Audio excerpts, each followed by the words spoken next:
Good morning. I'm Mark Allen with Gabriel.io, and I'm here today with Jeff Bounds, a strategic advisor and executive coach. Good afternoon, Jeff. How you doing?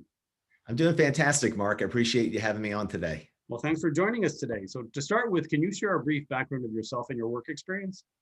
Yeah, I'd be happy to. I've been in the sales and marketing space for the past 26 years and have worked in multiple verticals such as automotive, entertainment, financial services, and in the commercial real estate industry. Hmm. And most recently, I was actually working hand in hand with Grant Cardone, helping him build out his award-winning sales platform down in Miami. And most recently, I have opened up Jeff Bounds International, which is a strategic advisor, consultative, executive coach firm that really is out in the marketplace, working with business and entrepreneurs to help them streamline their performance and help them reach their boundless potential. Wow. How long did it take you to build that? It's an interesting question. It's something that, it's over the journey of the 26 years, and it's a target that I've had for quite some time. And, I'm a believer that anything that you do in life, there's certain, milestones that you have to meet. And there's certain aspects in your journey to get you prepared for what your end goal and your vision is. So, I came up with this vision about 10 years ago. And, along the way, it's always interesting when you go out and you start your own venture.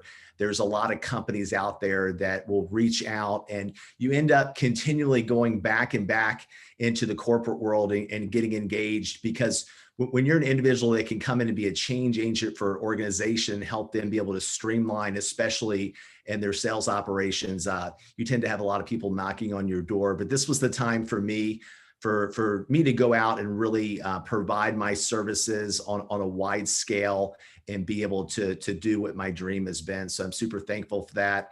And really 2020 has been the catalyst for it, because when everything, pivoted in March, all of a sudden my dream and everything that I had charted out got pushed, future forward. And I was able to really go out and start assisting a lot of organizations that found like that they were in a point that they had to pivot and they didn't really know what that looked like. Great. So that really brings to the main topic is remote employment. Is that something you personally have been dealing with for basically with your customers, helping them with that? Yeah, absolutely. It's definitely something right now that's front and center without a doubt. And, I have a lot of experience with it. The majority of my experience has been in the SaaS space. So companies in that arena have been, maintaining remote workforces now for, let's just say, the past 8 or 10 years. So those companies have been very successful with it and being able to scale their business. But I find that in more of the traditional sectors, it was definitely something that was very uncommon, not only within the C-suite, but also with, VP of sales and sales directors, and understanding what the dynamics look like to be able to effectively manage a remote sales team. So yes, without a doubt, people are looking for strategies, they're looking for tactics, and they're looking for the appropriate KPIs to focus on to make sure that that's as seamless and fluid as possible. Interesting. So what do you think is the future of remote employment? Now that it appears to be here to stay, what do you think the future of it is going to be? Yeah, well, if you look at big tech right now and you look at a lot of things that are going on in the marketplace, companies like Microsoft and Google a while back had already told their staffs that they would be going remote until 2021. And I think a lot of companies today that have morphed through this, since March or April, and they're starting to see the success behind it.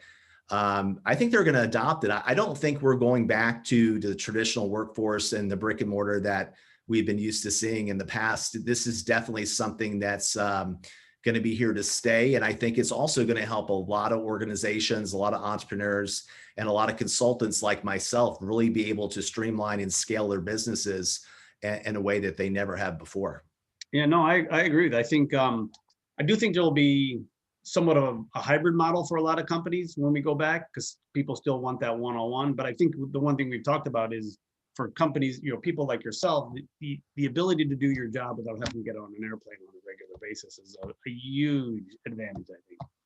Absolutely. And then speaking of a hybrid model, it's very interesting that you bring that up, because the majority of what I do is through sales ops, sales organizations, and helping them really find the way to get them to the next level. And what many companies have tried to do in the past, and unfortunately haven't done a very good job with it, is even if they had started off with remote workforces, their vision was to bring it internal through like a call center or SDR type of model.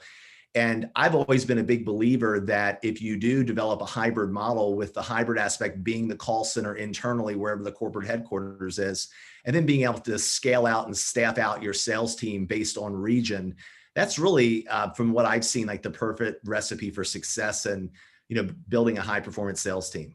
Yeah, so it's actually remote, but also combined with distributed would be the best word to describe it. Correct. Yeah. So tell us what you do. Who's your typical customer? What services do you offer them? All those things. Yeah, absolutely. So I focus on high performers, entrepreneurs, solopreneurs, CEOs, people in the C-suite that are in a position right now where they feel like they're stuck, and they're really trying to elevate their knowledge on leadership and emotional intelligence and creating a good culture inside of the organization. And also organizations that are trying to streamline and scales out, their sales operations. Since COVID hit, and really pre-COVID, the one common denominator that I see is that companies now need to realize that their leadership really are coaches, right? So the whole positional leadership, mid-level management, and things of that sort, they were managing the metrics, they were managing to strategies or whatever, the shareholders or their private equity firm was demanding, but they didn't understand how to grow and adapt and understand the new wave of employees that we have in the marketplace. And they need to be groomed, they need to be coached, and they need to have a vision moving forward. And I think for the longest amount of time, sales training in general, or just growth inside of organizations, has been very stagnant, because it's kind of gone back to that whole mentality of, okay, you come inside of an organization, you've been in that vertical for a while, you understand the space, maybe you've worked a territory and maybe you haven't. We're going to have the big sales kickoff, and then we're going to send you to market and hope you hit your quarterly goal. So now they're realizing that, again, there's so many things happening there, both on a mental level, and then just in, a lot of uncertainty. So employees are coming into the marketplace. A lot of statistics are out there saying that because of disengaged employees, it's costing companies close to $500 million a year. So in making sure that you protect your human capital and make sure that they're optimized to be able to perform at the highest level is something that's essential today. Very interesting. So, we've talked about the pandemic, and it forced everyone to go remote in mid-March. I assume you're a solopreneur, is that correct? Yes. So how big of an effect did that have on you, other than the ability to not have to travel?